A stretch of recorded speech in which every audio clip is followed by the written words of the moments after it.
जोधपुर में काला हिरण के शिकार मामले में अभिनेत्री सोनाली बेंद्रे, नीलम समेत अभिनेता सैफ अली खान को झटका लगा है। जोधपुर की ग्रामीण सेशंस कोर्ट ने इस मामले में आरोपियों की हाजिरी माफी की अर्जी को खारिज कर दिया है। अब आरोपी अभिनेता और अभिनेत्री को अगली सुनवाई के दौरान कोर्ट में पेश होना पड़ेगा।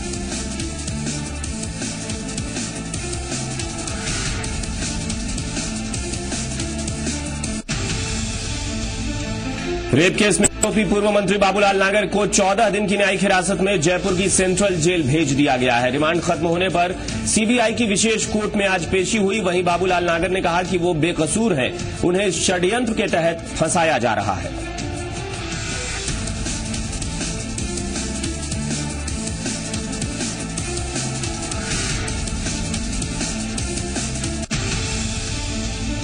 दिल्ली में राजस्थान कांग्रेस स्क्रीनिंग कमेटी की बैठक जारी है। यह बैठक हरियाणा गेस्ट हाउस में चल रही है। टिकट बंटवारे पर मुख्यमंत्री अशोक गहलोत और सीपी जोशी के बीच सहमति न बनने के चलते एक बार फिर स्क्रीनिंग कमेटी की बैठक को बुलाया गया है। बिहार के राजगीर में जेडीयू नेता शिवानंद तिवारी के बगावती सुर सुनाई दे रहे हैं। उन्होंने नीतीश कुमार के सामने मोदी की तारीफ की और कहा है कि मोदी संघर्ष करके आगे बढ़े हैं और उनसे बिना सोचे समझे नहीं लड़ा जा सकता।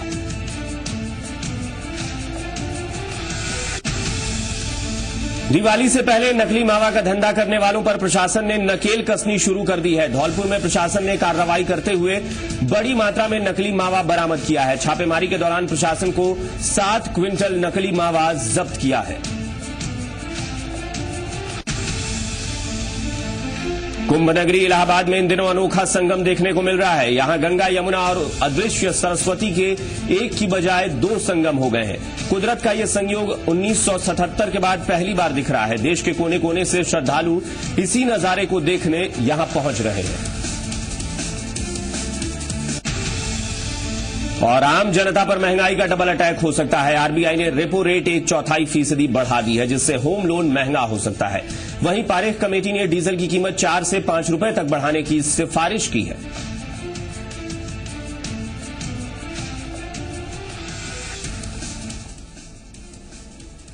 नमस्कार, जी मरुधरा पर आपका स्वागत है। आपके साथ मैं हूं अभिषेक कात्यायन। शुरुआत करते हैं इस वक्त की बड़ी खबर से। जोधपुर से खबर है। काला हिरण के शिकार मामले में अभिनेत्री सोनाली बेंद्रे और अभिनेता सैफ अली खान समेत नीलम को बड़ा झटका लगा है। जोधपुर ग्रामीण जिला सेशंस कोर्ट ने हाजिरी माफी की इनकी अर्जी खारिज कर दी है। आरोपियों ने कोर्ट में हाजिरी माफी के लिए अर्जी दाखिल की थी, जिसे कोर्ट ने अस्वीकार करते हुए आज की जिरह भी बंद कर दी। अब इस मामले की अगली सुनवाई के दौरान सभी आरोपी अभिनेता और अभिनेत्रियों को कोर्ट में पेश होना पड़ेगा। बड़ा झटका लगा है काला हिरण शिकार मामले में। 1998 का मामला है, जब एक फिल्म की शूटिंग के दौरान ये अभिनेता और अभिनेत्री जोधपुर पहुंचे थे, जहां काले हिरण के शिकार के मामले में इन पर आरोप लगाए गए। और इस मामले में ये सब आरोपी हैं। इन्होंने अर्जी दी थी कोर्ट में, जिसमें उन्होंने कहा था कि हाजिरी से इन्हें माफ किया जाए, हाजिरी से इन्हें राहत दी जाए। लेकिन अब कोर्ट ने इनकी हाजिरी माफी की याचिका जो अर्जी है, उसे खारिज कर दिया है और आज की जिरह भी बंद कर दी। अब अगली सुनवाई जब कोर्ट में होगी, उसमें इन सबको पेश होना पड़ेगा। यानी एक झटका लगा है। हाजिरी से माफी के लिए जो अर्जी थी, इनकी कोर्ट ने खारिज कर दी है। जोधपुर ग्रामीण जिला सेशंस कोर्ट ने यह हाजिरी माफी की अर्जी खारिज कर दी है।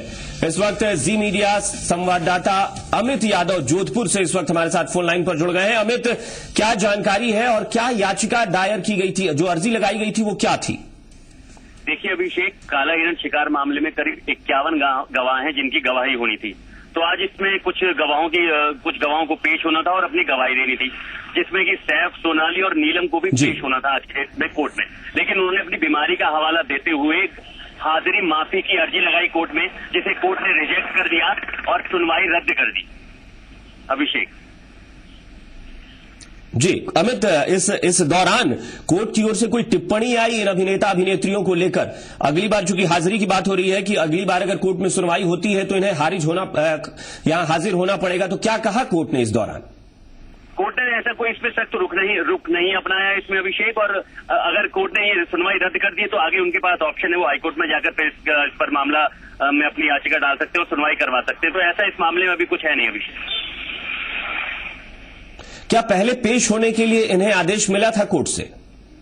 हाँ, क्योंकि गवाहों के सामने इन्हें पहचान के लिए आज पेश होना था, लेकिन अक्सर होता है ये कि ये लोग कोर्ट में पेश नहीं हो पाते, तो इसलिए भी इस बार भी इन्होंने बीमारी का हवाला देकर अपनी हाजिरी माफी के लिए अर्जी दी थी, तो जिसे कोर्ट ने रिजेक्ट कर दिया और इस सुनवाई को रद्द कर दिया। अभिषेक जी,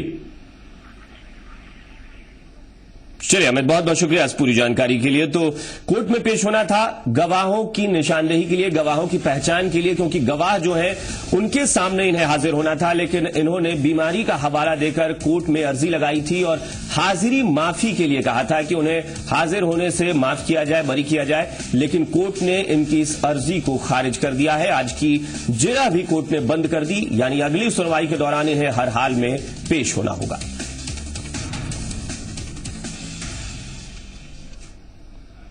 और अब बात रेप के आरोपी पूर्व मंत्री बाबूलाल नागर की। बाबूलाल नागर को 14 दिनों की न्यायिक हिरासत में भेजा गया है। नागर को जयपुर की सेंट्रल जेल में भेज दिया गया है। सीबीआई की विशेष अदालत ने यह फैसला सुनाया है।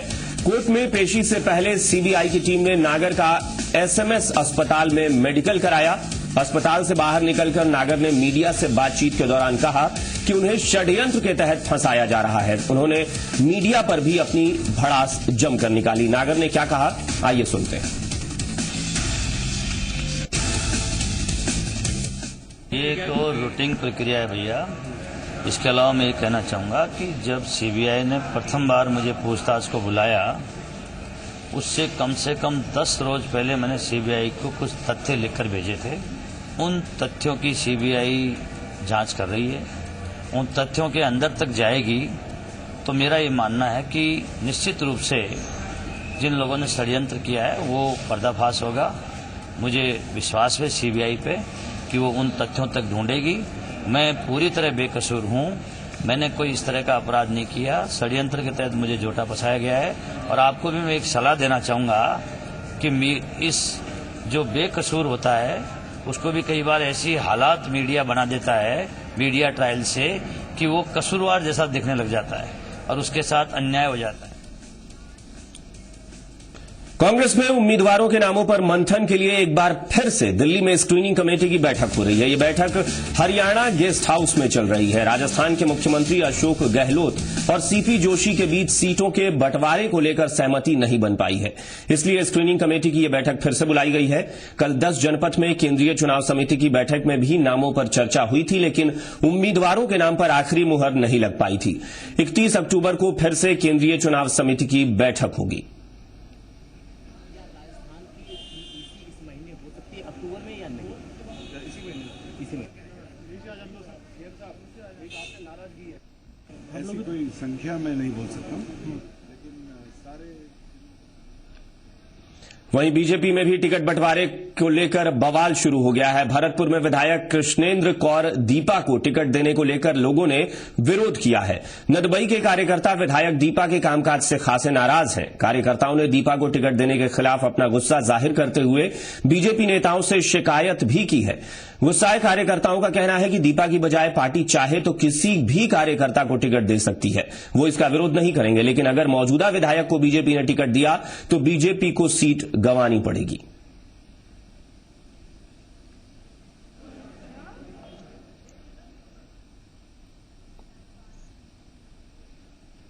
पुलिस महानिदेशक हरीश मीणा 13 दिसंबर तक छुट्टी पर चले गए हैं। उनकी जगह डीजी जेल ओमेंद्र भारद्वाज को डीजीपी का कार्यभार सौंपा गया है। इस मामले पर बीजेपी की प्रतिक्रिया अब कुछ बदली दिख रही है। जिस बीजेपी ने कुछ दिन पहले मुख्य सचिव सीके मैथ्यू के साथ हरीश मीणा और दूसरे अधिकारियों के खिलाफ निर्वाचन विभाग में शिकायत की थी, इस बार उसका कहना है कि डीजीपी के खिलाफ कोई शिकायत नहीं की गई थी। डीजीपी मीणा के खुद ही छुट्टी पर जाने के बाद अचानक बीजेपी बैकफुट पर दिख रही है। अभी जब हम लखावत साहब जब मिलने गए थे योगेंद्र जी के साथ, तब वहां चुनाव आयोग ने भी अपनी बातचीत में प्रतिक्रिया में ये बताया था कि ऐसी शिकायत आने के बाद इतने बड़े अधिकारी को स्वयं छुट्टी पे चले जाना चाहिए। मुझे लगता है ये संदेश उन तक पहुंच गया होगा।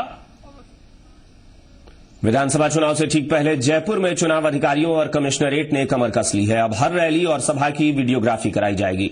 जयपुर के कलेक्ट्रेट में जिला निर्वाचन अधिकारी और कलेक्टर की अध्यक्षता में शहर के तमाम पुलिस अधिकारियों के साथ बैठक हुई, जिसमें आचार संहिता के सख्ती से पालन के आदेश दिए गए।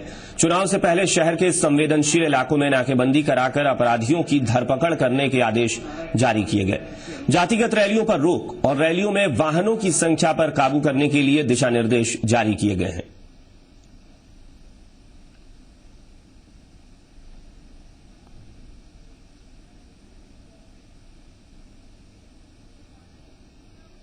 वहीं विधानसभा चुनाव को शांतिपूर्ण संपन्न कराने को लेकर नागौर जिला प्रशासन ने कमर कस ली है। इसे लेकर जिला निर्वाचन अधिकारी विकास भाले ने सभी उपखंड अधिकारियों को निर्देश जारी कर आपराधिक लोगों के खिलाफ कठोर कार्रवाई के निर्देश दिए हैं।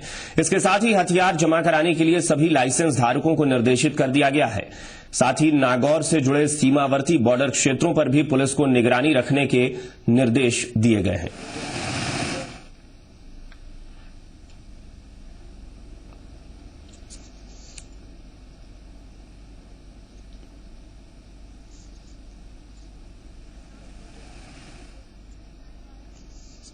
और इस वक्त एक अहम खबर आ रही है चुनाव संबंधी। बीजेपी में चुनाव समिति की बैठक शुरू हो गई है। ये खबर अभी आ रही है कि बीजेपी चुनाव समिति की बैठक शुरू हो गई है। इसमें विधानसभा चुनाव के दौरान उम्मीदवारों को लेकर चर्चा होगी कि आखिर किसके नाम पर मुहर लगती है, फाइनल जो कैंडिडेट होंगे वो कौन होंगे। तो इसको लेकर बीजेपी चुनाव समिति की बैठक शुरू हो चुकी है। इस वक्त की अहम खबर बीजेपी से है कि इस वक्त सभी दलों में जो माथापच्ची चल रही है उम्मीदवारों को लेकर, तो बीजेपी में भी इस वक्त उम्मीदवारों की लिस्ट फाइनल करने को लेकर बैठकों का दौर चल रहा है।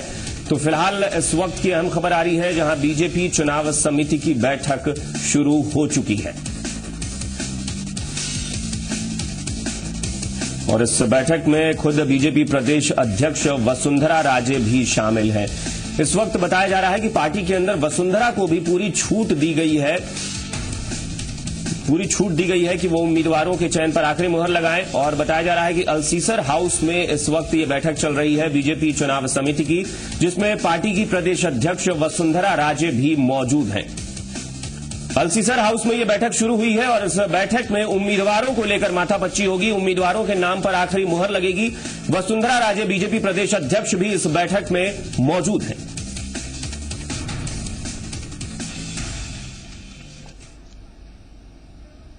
और बुलेटिन में यहां वक्त हो चला है एक छोटे से ब्रेक का, लेकिन ब्रेक के बाद भी खबरों का सिलसिला बना रहेगा।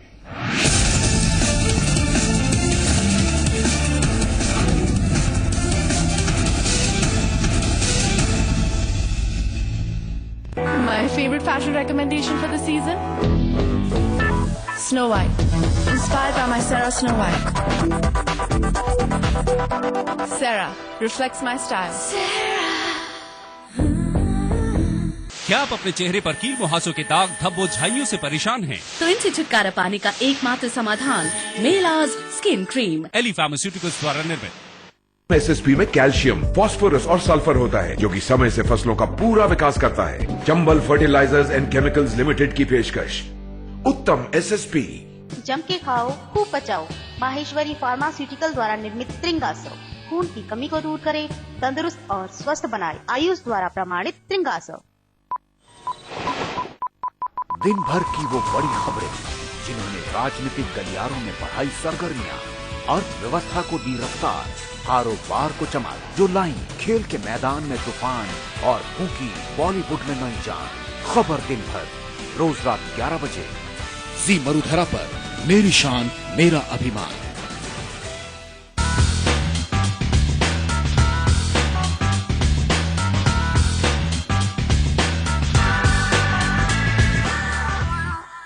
ओसवाल सोप कम पानी में ज्यादा छाग, शुद्ध तेल से बना, रखे कपड़ों को नए जैसा, जिसे 57 सालों से लाखों घरों ने अपनाया। ओसवाल सोप।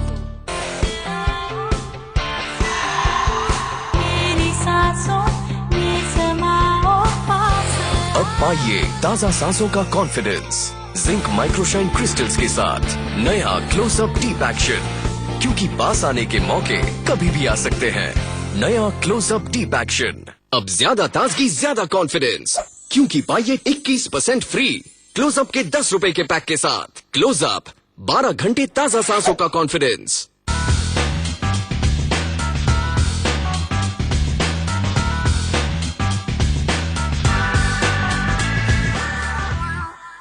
फ्रेश फ्रूट्स का फ्रेश टेस्ट,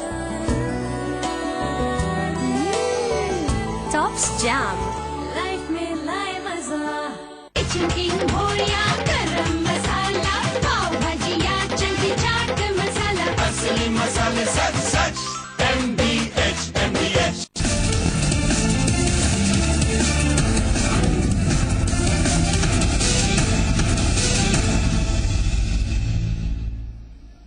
ब्रेक के बाद एक बार फिर आपका स्वागत है और खबरों में आगे बढ़ते हैं। बात करते हैं आसाराम की।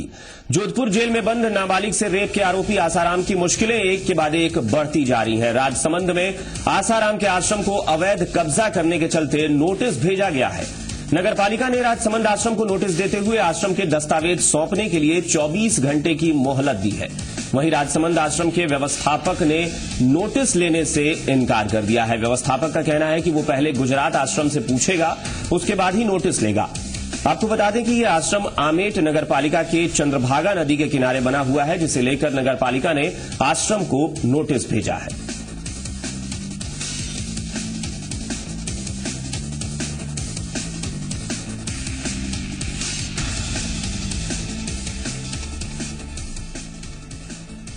दिवाली नजदीक है, लिहाजा मिलावटखोरी का धंधा जोरों पर है। मिलावटखोर नकली मावा बनाकर बाजार में खुलेआम बेच रहे हैं। वहीं प्रशासन भी नकली मावा के खिलाफ सक्रिय हो गया है। धौलपुर में जिला प्रशासन ने कार्रवाई करते हुए 700 किलो यानी 7 क्विंटल से भी ज्यादा नकली मावा जब्त किया है। आपको बता दें कि जिला कलेक्टर को खबर मिली थी कि शहर में नकली मावा की बड़ी खेप आने वाली है। कलेक्टर कुमार पाल गौतम ने एसडीएम मुख्यालय के नेतृत्व में एक टीम बनाकर पुराने बस स्टैंड पर छापा मारा तो बड़ी मात्रा में नकली मावा मिला। नकली मावे को बाद में नष्ट कर दिया गया। वहीं प्रशासन का कहना है कि लोगों के स्वास्थ्य के खिलाफ खिलवाड़ करने वालों पर कड़ी कार्रवाई की जाएगी।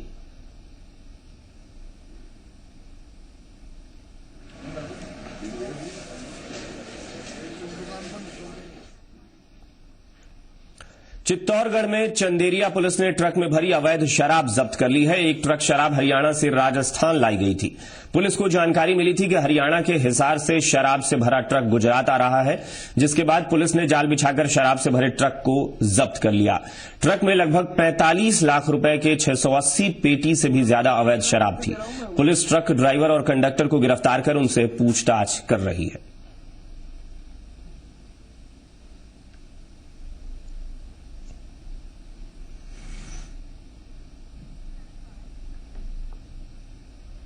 वहीं भीलवाड़ा में पुलिस ने एक बड़े सट्टा गिरोह का भंडाफोड़ करते हुए 16,50,000 रुपए जब्त किए हैं।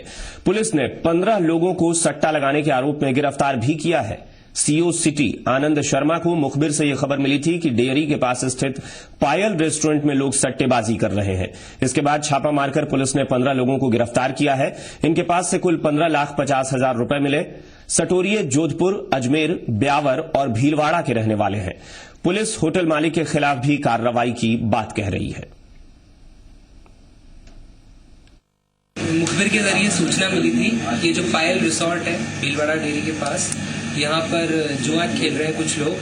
तो ऐसे में हमने यहाँ पर दबिश दी भीमगंज और सदर थाना टीम के साथ, और यहाँ पर 15 लोगों को जुआ खेलते हुए गोटियों के साथ गिरफ्तार किया। करीब 16.5 लाख रुपए कैश मिले उनके पास। और अगली खबर है प्रदेश की राजधानी जयपुर से। जयपुर में चोरों के हौसले इतने बुलंद हो गए हैं कि अब पुलिस वालों के घरों को भी बख्शा नहीं जा रहा है। इस बार चोरों ने पुलिस अकादमी में रहने वाले एडिशनल डीसीपी के घर को अपना निशाना बनाया है। दरअसल 2 दिन से एडीसीपी केसर सिंह का परिवार जोधपुर गया हुआ था। इसी बीच चोरों ने मौका देखकर वहां हाथ साफ कर लिया। हालांकि घर में ज्यादा सामान नहीं होने की वजह से चोरों के हाथ कुछ ज्यादा नहीं लगा, लेकिन सवाल यह है कि जब पुलिस वाले ही सुरक्षित नहीं है तो फिर आम लोगों की जिम्मेदारी कौन लेगा। ताला तोड़ के घुसे थे और पूरा घर में मतलब छानबीन की है इन्होंने। तो वो गोल्ड या कोई एक्सपेंसिव आइटम के लिए आए थे, वो उनको कुछ मिला नहीं। तो ऐसा कुछ खास सामान तो गया नहीं है, लेकिन अभी देख रहे हैं, उसके बाद पता लगेगा तो बता दें। राजस्थान की सिरोही पुलिस ने पुलिस और आम आदमी के रिश्तों को सुधारने के लिए एक खास मुहिम शुरू की है। पुलिस स्कूली बच्चों को ट्रेनिंग देकर अनुशासन का पाठ पढ़ा रही है। स्टूडेंट पुलिस कैडेट स्कीम के तहत पुलिस शिक्षा विभाग की मदद से स्कूली बच्चों को पुलिस के काम करने के तौर तरीकों से रूबरू करा रही है। पुलिस की इस मुहिम में शामिल बच्चों को ड्रिल एक्सरसाइज के अलावा वर्दी की अहमियत और कानून की सामान्य जानकारी भी दी जा रही है। सिरोही पुलिस की इस मुहिम का मकसद पब्लिक और पुलिस पार्टनरशिप के जरिए बेहतर समाज का निर्माण करना है। तो मुझे जवाबदारी सौंपी गई है, इनको परेड, पीठी, क्रॉस कंट्री, योगा, यूएससी और अनुशासन संबंधी जो भी बातें हैं उसके लिए मैं इनको प्रशिक्षण दे रहा हूं। बांसवाड़ा में सड़क, भवन और विकास के बाकी कामों के लिए करोड़ों रुपए का बजट देने वाला जिला परिषद आज खुद अपनी देखभाल नहीं कर पा रहा है। दरअसल जिला परिषद में इन दिनों दीमकों ने अपना बसेरा बना लिया है। जिला परिषद के पूरे भवन में जगह जगह दीवारों पर दीमक लग गई है, जिससे भवन में रखे फर्नीचर और जरूरी फाइलों को काफी नुकसान हो रहा है। इतना ही नहीं, जिला प्रमुख के कार्यालय के बाहर भी दीमक लग गए हैं। लेकिन हैरानी की बात यह है कि परिषद के कर्मचारी और अधिकारी इस पर ध्यान नहीं दे रहे हैं। इस बारे में जब परिषद के मुख्य कार्यकारी अधिकारी से बात की गई तो उन्होंने कहा कि उन्हें इस बारे में कोई जानकारी नहीं है। हालांकि उन्होंने यह भी कहा कि अगर ऐसा कुछ होगा तो वो उसे हटाएंगे।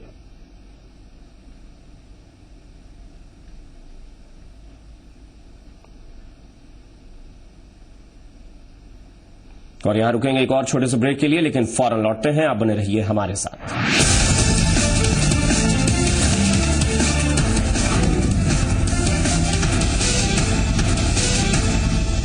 Italica Molded Furniture CE प्रमाणित। Italica Molded Furniture, विश्वास का मजबूत जोड़। इस फिल्म का सुपरस्टार मैं हूँ। जब मैं अपनी ड्रीम नियो पर निकल पड़ता हूँ तो इसकी दमदार पावर, ये मस्त लंबी सीट, टनाटन ट्यूबलेस टायर्स, जबरदस्त शॉकर्स और ये कमाल माइलेज के साथ लगता है कि ये सब बस छोटे मोटे विलन हैं। ड्रीम नियो, बनो अपनी फिल्म का सुपरस्टार। क्या आप अपने चेहरे पर कील मुहासों के दाग, धब्बों, झाइयों से परेशान हैं? तो इनसे छुटकारा पाने का एकमात्र समाधान मेलाज स्किन क्रीम, एली फार्मास्यूटिकल्स द्वारा निर्मित। एसएसपी में कैल्शियम, फास्फोरस और सल्फर होता है, जो कि समय से फसलों का पूरा विकास करता है। Chambal fertilisers and chemicals limited की पेशकश, उत्तम एसएसपी। जम के खाओ, खूब पचाओ। माहेश्वरी फार्मास्यूटिकल द्वारा निर्मित त्रिंगासव खून की कमी को दूर करे, तंदुरुस्त और स्वस्थ बनाए। आयुष द्वारा प्रमाणित त्रिंगासव। फ्रेश फ्रूट्स का fresh taste, Tops jam, life में लाए मजा। क्या आप अपना डव शैम्पू लौटाएंगी? नो चांस, कभी नहीं। क्यों लौटाऊं? डव लौटाना मतलब स्मूथनेस लौटाना। नया डव दे 50% ज्यादा पोषण। इसमें है 1/4 मॉइस्चराइजिंग मिल्क। ये डैमेज बालों को रिपेयर करे और उन्हें बनाए स्मूथ। नया डव शैम्पू आपके बालों के लिए अनमोल है।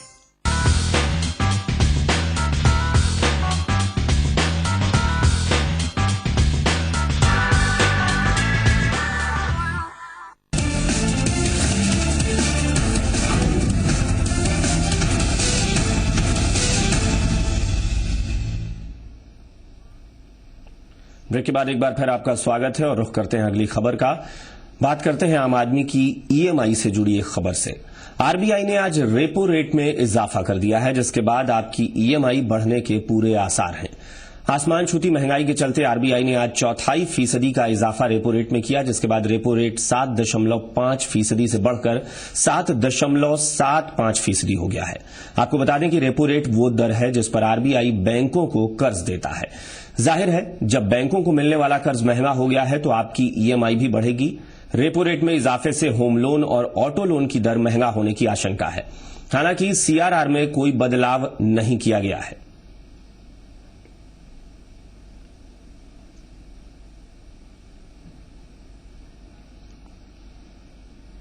सूचना प्रसारण मंत्री मनीष तिवारी ने नरेंद्र मोदी पर सीधा हमला किया है और मुद्दा है सरदार पटेल से जुड़ा।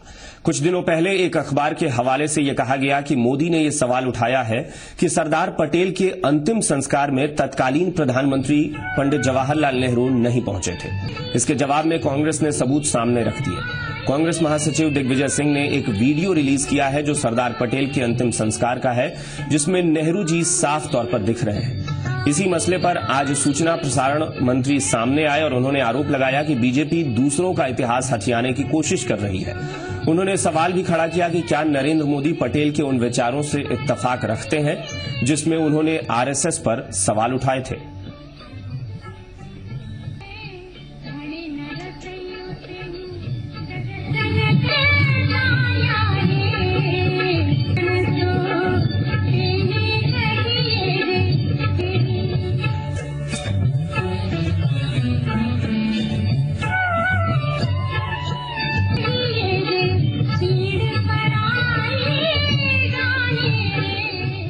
और इस मामले पर मनीष तिवारी ने क्या कहा, उनकी प्रतिक्रिया सुनते हैं। 9/11/1948 को सरदार पटेल ने गोलवलकर जी को एक खत लिखा था और उस खत में ये लिखा था कि राष्ट्रीय स्वयंसेवक संघ ने जो समाज में सांप्रदायिकता का विष घोला है, उसका परिणाम यह हुआ कि गांधी जी को भी अपनी शहादत देनी पड़ी। भारतीय जनता पार्टी कई दिनों से या कई दशकों से सरदार पटेल की जो विरासत है उसको हथियाने की कोशिश कर रही है। तो बहुत विनम्रतापूर्वक मैं भारतीय जनता पार्टी से उनके जो नए श्रृंगारे महानुभाव हैं उनसे ये पूछना चाहता हूं कि गुजरात के मुख्यमंत्री होने के नाते या उनके भीतर जो स्वयंसेवक है उसको संज्ञान में लेते हुए क्या वो सरदार पटेल के जो ख्यालात थे राष्ट्रीय स्वयंसेवक संघ को लेकर उनसे। और इन्हीं खबरों के साथ